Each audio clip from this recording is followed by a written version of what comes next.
Betela professeur Maboko. IDPS viva! Viva! Viva eza kolala, pesa viva makasi pour ba information makasi eza pe. Eza boete. Alors, biso doit partir au pouvoir, il faut ton nimisara net ton nimisara. IDPS viva! Viva! IDPS viva! Viva! IDPS viva! Viva! Viva! Viva! C'est que les super-héros nationaux. Bonjour, bonjour.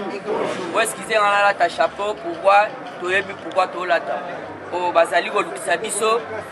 Pas batunyo surtout to golo baba kombote. Alors, vous excusez biso ezana signe un politesse. Tika ba petit no bala ta chapeau pour ba pesa info. Et au banda ozalaka ndengwana. Alors, toleki na actualité politique et divers. Actualité politique et divers ezali kitoko.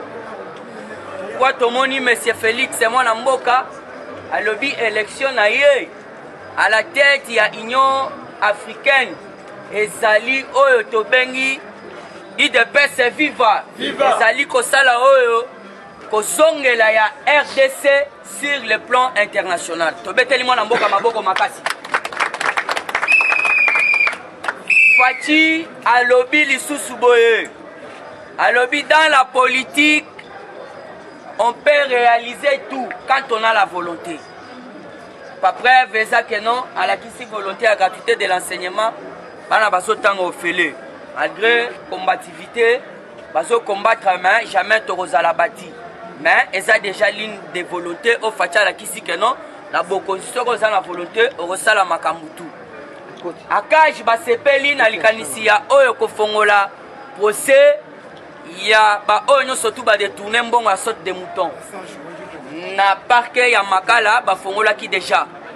Ya matete merci yaya. Na parquet ya matete procès fongwa maki. Georges Kapiamba wazali mokonzi akaj. Asepeli na likanisi wana ya pa banda ba audit. Déjà banda ki po mwana mboka Félix banda koya ki na ba 22h na Congo azana elongi ya kanda. Abeti loboko na mesa lobby. Eza la maman nanga aliembongo à sorte de mouton il faut bakanga e IDPS viva. Olandi ba ebisiyo Kamere selon information oyo zui asa suspandi ba msusu bazo chatemi. Mais makambu kamera azo sala eza bien te. Na minute oyo biso a tu yaka kopesa information tu yaka na formonté. Information na nation on a tongo na pesi binote na pesi président J.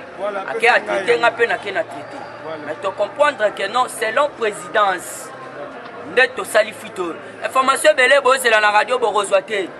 Borozela na télévision bala kiso rozwate. Yo ba ebisi yo que non, j'aime mes alliés désarmés.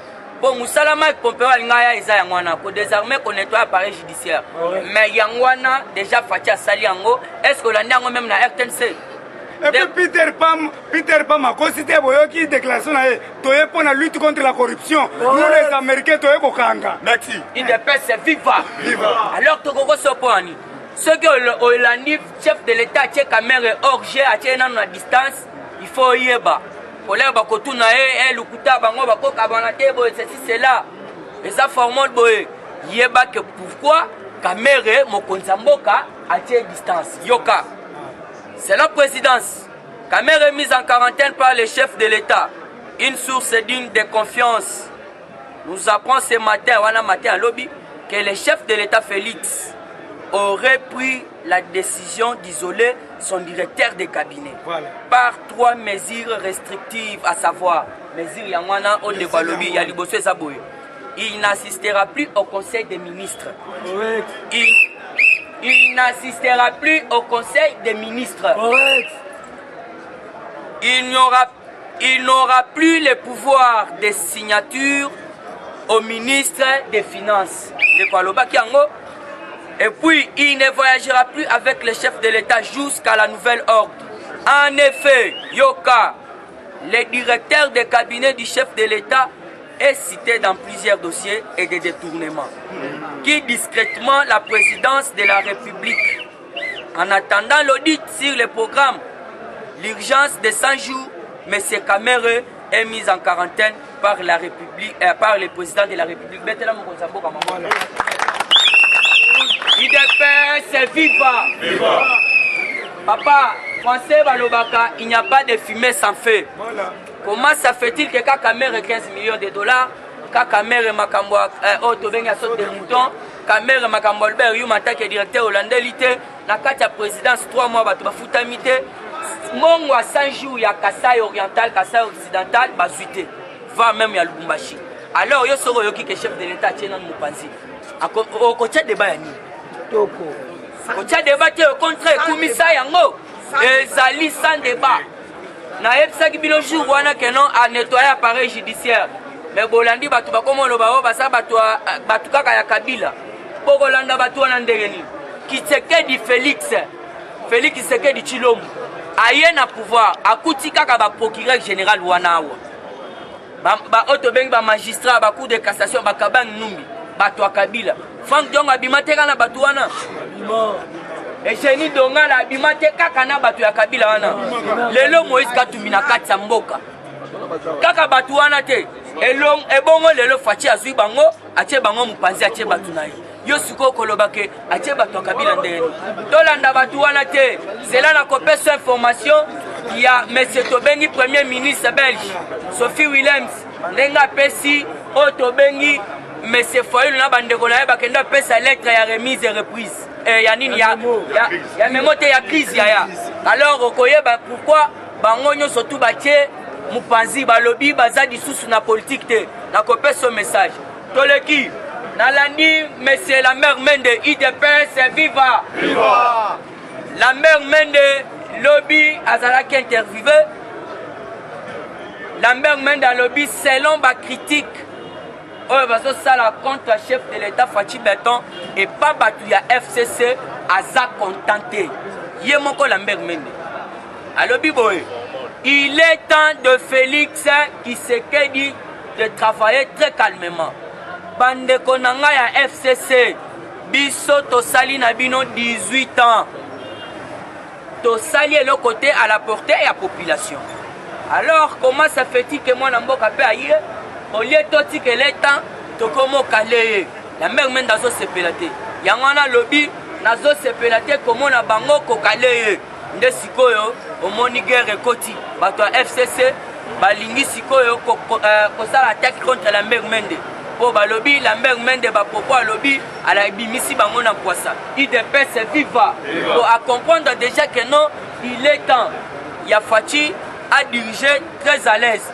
Yaya toko sina na mois d'hiver muke na lingina lo bananu makambo ya fils mukoko babenga pa ba diaspora de part et d'autre na lingina betolo lisolote mais koyoka koto il y a des conflits internes biso balingi bazwa président na biso Gilles bakotisa na biloko wana alors président Gilles azana likamute na fils mukoko ezalaki ba rumeur etambolaki na Facebook réseaux sociaux omonaki même photo ke o caméra apesi fils mukoko bureau na kati ya présidence mais batu ba fentaka présidence bazali.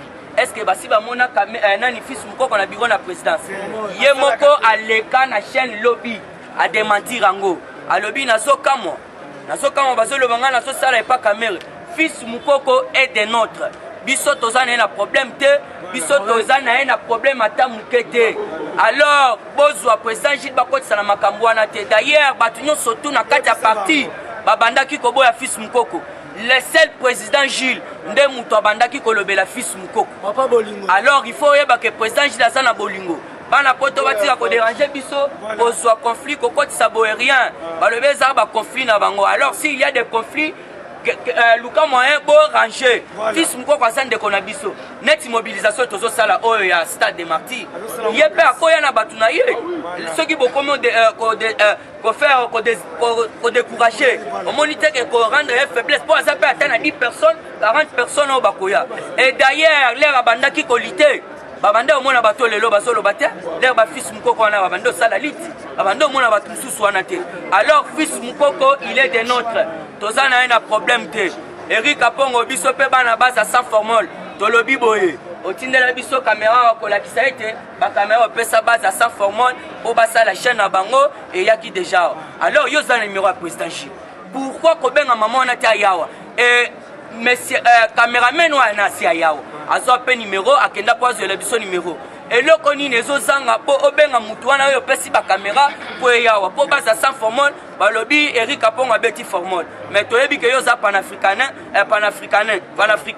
ofanda na États-Unis na Caroline du Nord alors baza sans formol bazela ki biloko na yo lelo bazolandela yango tozomona suite te topesi yo mbote mais kako landela biloko wana ya na sans formol Maman Marie José topesi yo mbote Maman Jaël topesi yo pe mbote ba maman nyonso tu diaspora topesi bino mbote tozongi na kati actualité pona ke koshite ba président bayebele Peter Pam Olandi Peter Pam IDPS viva Peter Pam lobby bakutanaki na Ilunga yaya bakoyebiso babeti diplomatie ya ba relation bilatérale entre autres ndenge nini bakosala boye ceci cela ndenge baza ba partenariat na Félix ya paix et prospérité mais keba en coulisses il paraît à Pessi Otobengi Ilunkamba liste ya ba criminel IDPS viva à Pessi liste ya ba criminel oyo batuana il faut basa la prison alors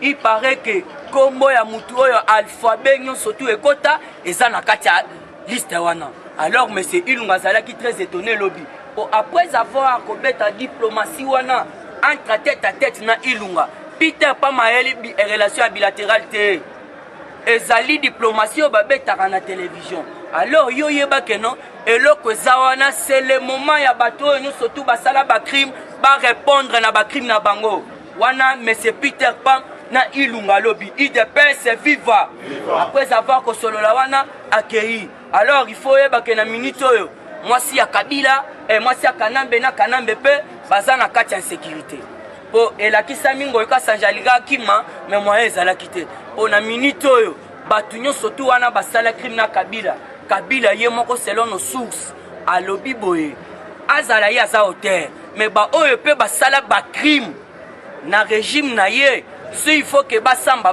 po ebele bakomoza problème bazo bamelaka Kabila likambo ya désespère bazui babambelika Kabila osala boye babambelika Kabila yango wana pe ye Kabila alobi ezala na bokonzi na nga ke mutu wana il faut pas que répondre il faut que répondre ya Kabila ayebi que je dois répondre mutu nyonso tu ayebi alors mutu nyonso tu ayebi que non Kabila il faut répondre alors qu'on se distracte pour musala DG bandi nazotu na yo mwana mama Martha Lalika boya sutuku a décrété 2023 année d'action ya pambaka boy donc ça action il faut banda IDPS viva alors nazotangela yo message muke ya Peter Pam ndenge azokumisa Fachi ndenge alobi pona batu wana ya lamuka sutuka ayebisi bango me bango balobaka baza déjà ya kolamuka mais mutu wana premier ministre belge Sophie Willems alobi bola muka boza ya kolala IDPS viva permettez eza mukuse. Le premier ministre belge vient de conscientiser les deux extrémistes à la Mouka contre le pouvoir du Félix Tshisekedi. Elle les a tenus ses propos. Monsieur Fayou et Mouzito, je vous conseillerais de rentrer dans les rangs et de regarder de l'avant. Cette histoire de vérité des îles appartient maintenant au passé. Le président Félix Tshisekedi sera le président de l'Afrique entière l'année prochaine. Et le monde entier traiteront avec lui pour des problèmes, je m'excuse, pour des problèmes d'Afrique entière. Alors, pour des problèmes terrestres, non seulement de la République démocratique du Congo, mais du monde entier. Et vous allez toujours vous acharner sur un prétendu vérité des urnes auquel il vous faudrait encourager les dossiers auprès du président de l'Union africaine qui ne serait autre que le président Félix Tshisekedi dont vous connaîtrez le pouvoir. Si vous amenez vos problèmes à l'Assemblée générale des Nations ou la communauté internationale, il faudra traiter avec le président de l'Union africaine et ça sera encore le président Tshisekedi. Donc, je ne vois pas comment vos rêves de vérité des hymnes pourraient être entendus, d'autant plus que tous les hommes et femmes forts d'Afrique, soyez réalistes et avançons car le Congo a un seul président et c'est le président Félix Tshisekedi. Aussi le président Tshisekedi est l'origine de votre plateforme à la Mouka car c'est le même lui qui est les géniteurs. Balobi, Félix est un des géniteurs. Toi, bota yango. Aibisi bango bot se conscientiser, bola muka, bolali. Alors pour nanga na sukiawa, la pesiba na bote, bote ba maman diaspora, Eric Apongo, Flori Mouli. Balobi olingaka biso. Mais la kisa bolingo wana à travers soutien moral, même soutien physique. To pesi bande réunion surtout ya parti, auto bengi CG na biso, Augustin Kabou ya Jean-Marc, to pesi bino boton yebele. Alors na songisi micro. Sikoyo, pesa bango numéro na yo suka ko pesa bango numéro te. Po bango tozo pesa bango numéro, bango bazo benga batu mususu. Et comme songi. Voilà. Ah, pesa numéro. Plus 243 97 38 47 938. Plus 243 97 38 47 938. Alors on appelle Sibino, merci beaucoup. Eshima, votre magazine qui bat au rythme de l'actualité. Une réponse à vos besoins en information, un éclairage dans divers domaines. Impartial, documenté, instructif. Eshima au cœur de l'info. Retrouvez la nouvelle édition. Exclusivité, Sakumbi Molendo, le réformiste qui vient stopper l'hémorragie, suspension des fonctionnaires peu intègre, numérisation des titres fonciers et climat de confiance avec les collaborateurs, le nouveau gestionnaire des terres congolaises fixe les nouvelles règles de jeu. Focus, Lambert Mindi, Omalanga, le souverainisme comme un dogme. Redressement délaissé, Tomaluaka Losenjola, l'homme de la situation. Dossier Eshima, fini les vacances, vive les rentrées. De la politique au judiciaire, en passant par les scolaires, les derniers trimestres de l'année 2019 en RDC est décoiffant. Économie, BCC, un cadre des rétrocommissions et détournements à passer au peine fin. Découverte, Claude Ibalanki et Colomba, les coordonnateurs du MNS au centre de l'action de Félix Tshisekedi dans le Grand Lac. Les dialogues et pourparlers en RDC qu'en tire le peuple. Tubaou, la clé de la mythologie kassaïenne. Retrouvez l'intégralité du magazine Eshima dans les kiosques. Eshima Magazine, un nouveau standard d'information.